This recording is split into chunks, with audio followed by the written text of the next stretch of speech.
A shadow of disappointment. Women MSPs at Holyrood confront systemic failures. The hallowed halls of Holyrood, intended as a beacon of Scottish democracy, are shrouded in a shadow of disillusionment for its female members.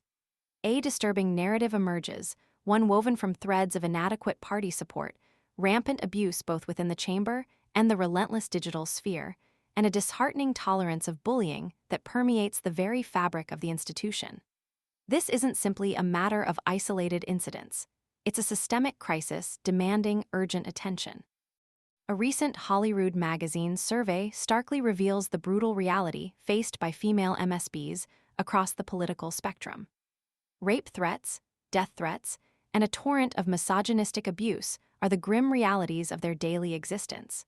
This relentless online onslaught underscores the pervasive climate of intimidation and fear that undermines their ability to effectively serve their constituents and participate fully in the democratic process.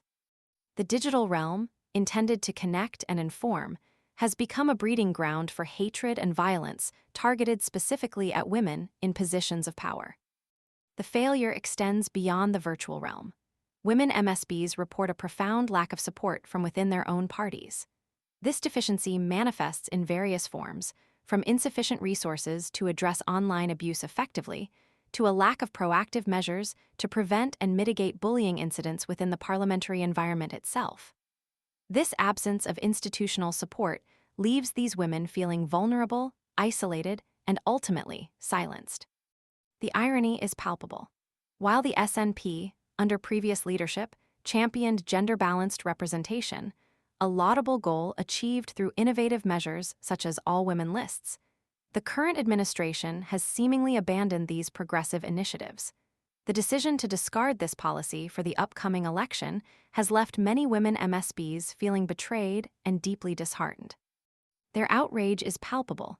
They describe themselves as furious and appalled by this regression, seeing it as a blatant disregard for the very principles they fought so hard to establish. This isn't merely a matter of political maneuvering, it's a fundamental betrayal of trust. The women who bravely stepped forward to serve their constituents are now left feeling unsupported, unprotected, and deeply disillusioned. The stark contrast between the progressive ideals once espoused and the current reality presents a deeply troubling picture.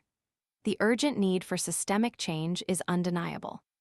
The question now is not merely one of equal representation, but of creating a safe and supportive environment where women can thrive and effectively contribute to the democratic process without fear of harassment, intimidation, or blatant disregard for their safety and well-being. The future of Scottish politics hinges on a decisive response to this alarming crisis.